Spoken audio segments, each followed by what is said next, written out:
Magandang umaga. Ito ng ating update sa binabantayan nating mga bagyo sa loob ng ating Philippine Area of Responsibility. Patuloy natin minamonitor itong mga bagyo nga si Butchoy at Karina sa loob ng ating PAR at yung latest location po natin kaninang alas 4 ng umaga. Huling namataan itong sentro ni Bagyong Butchoy, isa pa rin itong tropical depression sa layong 545 kilometers kanluran ng Subic Bay. Ito ay may taglay na lakas ng hangin na malapit sa gitna na umaabot sa 55 kilometers per hour at pagbugso na umaabot sa 70 kilometers per hour. Patuloy yung pagdalaw ni Butchoy pa west-northwestward sa bilis sa 20 kilometers per hour papalabas ng ating Philippine Area of Responsibility. At ito namang si Bagyong si Karina, kanina nga alas 4 ng umaga, huling namataan yung sentro nito sa layong 625 kilometers east-northeast ng Virac sa may Catanduanes. Ito ay isang tropical depression pa rin na may taglay na lakas na hangin na malapit sa gitna na umaabot sa 55 kilometers per hour at pagbugso na umaabot sa 70 kilometers per hour. Patuloy yung paggalaw ni Karina northwestward sa bilis na 30 kilometers per hour. At nakikita natin dito sa ating latest satellite images na itong mga kaulapan associated sa dalawang bagyo na ito ay hindi umaabot sa anumang bahagi ng ating bansa. Itong southwest monsoon na yung hanging habagat na patuloy na pinapairal ni Bagyong Butchoy ay inaasahan natin magdudulot ng maulap na kalangitan na may mga kalat-kalat na pagulan, pakulog at pagkinlat sa ilang areas ng ating bansa, particular dito sa bahagi ng Antique, Palawan, Occidental Mindoro at sa mga areas ng Zambales at sa Bataan.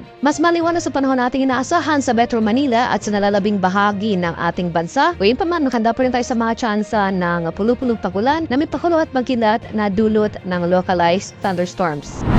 At ito naman yung track and intensity forecast ni Tropical Depression na Butchoy sa mga susunod na araw. Inaasahan natin na for the next 24 hours, so bukas, madaling araw ng linggo, yung magiging location na ni Butchoy ay sa layo 910 kilometers kanluran ng Central Luzon. So nasa labas na si Butchoy ng ating Philippine Area of Responsibility by then. 24 hours after that, madaling araw ng Lunes, location nito 1,120 kilometers kanluran ng Northern Luzon. At pagsapit naman ng madaling araw ng Martes ay nasa layo na ito ng 1,300 kilometers kanluran ng extreme northern Luzon. So posible na itong tumama or maglandfall sa vicinity ng Hainan sa bansa ng China.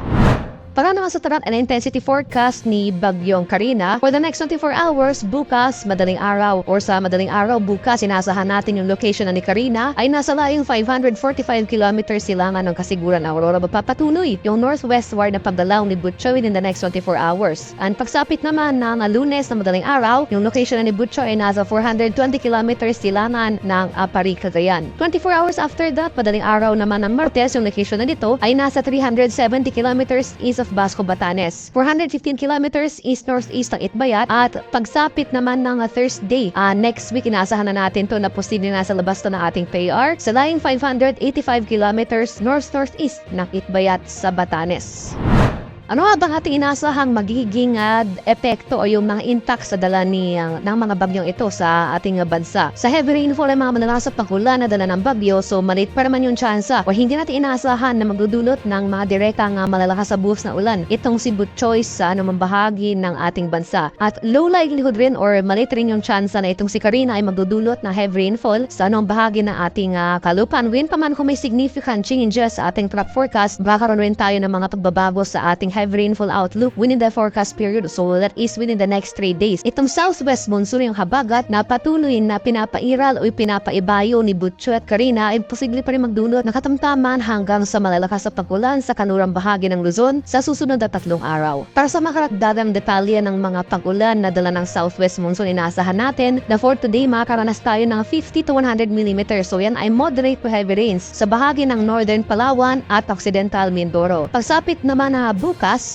July 21, araw yan ng linggo, matatagdagan pa or mas marami pa yung mga area sa mga karanas ng pagulan na dala ng habagat. Makakaranas rin tayo ng mga pagulan sa areas ng Zambales, Bataan, magpapatuloy mga pagulan sa areas ng Occidental Mindoro at Northern Palawan. Pagsapit naman ng Lunes, makakaranas rin tayo ng mga pagulan sa bahagi ng Ilocos Region at magpapatuloy mga pagulan itong moderate to heavy rain sa Zambales, Bataan, Northern Palawan at Occidental Mindoro. Kaya sa mga nabanggit na lugar, patuloy tayong maging handa at alerto sa mga banta ng pagbaha at pagbuho ng lupa, lalo na kung tuloy-tuloy ang ating pagulan na mararanasan na dala nitong southwest monsoon o yung hanging habagat. Para naman sa mga malalakas na hangin o yung severe winds na dala ng mga bagyo, so sa ngayon wala pa rin nakataas sa tropical cyclone wind signal sa namang bahagi na ating bansa dahil may kalayuan itong mga sentro ng dalawang bagyo na ito. Pero gayon pa man, itong southwest monsoon o yung habagat na pinapairan nga ni Butchoy at ni Karina sa mga susunod na araw, posible magdulot ng gusty conditions. So ito yung mga malalakas na bugso ng hangin sa ilang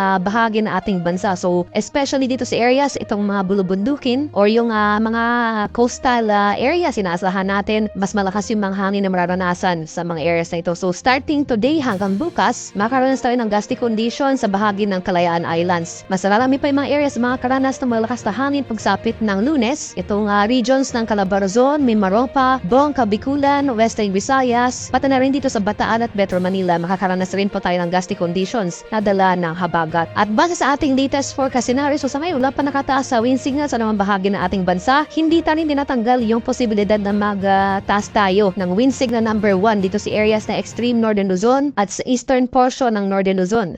So magdedepende po yung patataas natin ng wind signal sa mga areas na ito sa magiging track at galaw nitong si Bagyong Karina. At sa kalagayan natin karagatan, sa kasalukuyan wala pa rin nakataas na gain warnings anumang baybay na ating kapuluan, ngunit iba yung pag-iingat sa ating mga kababayan na maglalayag, especially dito sa western section ng Luzon at sa mga areas ng Visayas at Mindanao dahil posible pa rin tayong makaranas dyan ng katamtaman hanggang sa maalong karagatan. So moderate to rough sea conditions pa rin ating posibleng maranasan sa mga areas na ito, dalayan ang paniral ng southwest monsoon o ng hanging habagat. For more details para sa track and intensity forecast ni Tropical Depression Butchoy, so makikita natin dito sa track na ito, magpapatuloy generally west-northwestward na pagdalaw ni Butchoy ngayon hanggang bukas. So starting tomorrow, magiging north-northwestward yung paggalaw ng nasabing bagyo. So posibleng makalabas si Butchoy na ating Philippine Area of Responsibility ngayong umaga. At magpapatuloy ang paglakas ni Butchoy habang tinatahak nito ang West Philippine Sea area. So posibleng itong makamit ang tropical storm category bukas at magpapatuloy na itong hihina after ng landfall nito sa bahagi ng Hainan sa may China. Sa track and intensity forecast naman ni Tropical Depression Karina, para kay Bagyong Karina naman, ang papatuloy yung generally northwestward o yung pahilawang kanluran na dalaw nito hanggang bukas. So within the forecast period ay magde-decelerate rin or magbabagal yung pagdalaw ng nasabing bagyo. Pagsapit naman ng Lunes, magiging northward na yung pagdalaw nito. And mag-accelerate ito, so magiging generally northward or northwestward na yung pagdalaw nito for the remainder of the forecast period. So Tuesday onwards, magpapatuloy na yung generally northward o yung pakilamang pagdalaw ni Bagyong Karina towards yung northern boundary ng ating Philippine Area of Responsibility, particularly itong bahagi ng Ryukyu Archipelago. So makikita natin dito may kalayuan. So for the next 3 to 5 days, may kalayuan po yung track nitong si Bagyong Karina sa ating bansa. So ngayon wala pa nakataas sa tropical cyclone wind signal, ngunit hindi natin natanggal yung posibilidad na magtaas tayo ng signal number 1 sa mga susunod na araw sa areas na extreme northern Luzon at eastern section ng northern Luzon area. So inasahan natin ang further intensification ni Karina, posible itong makamit ang tropical storm category within the next 24 hours at posible itong makamit ang typhoon category pagsapit ng araw ng Martes.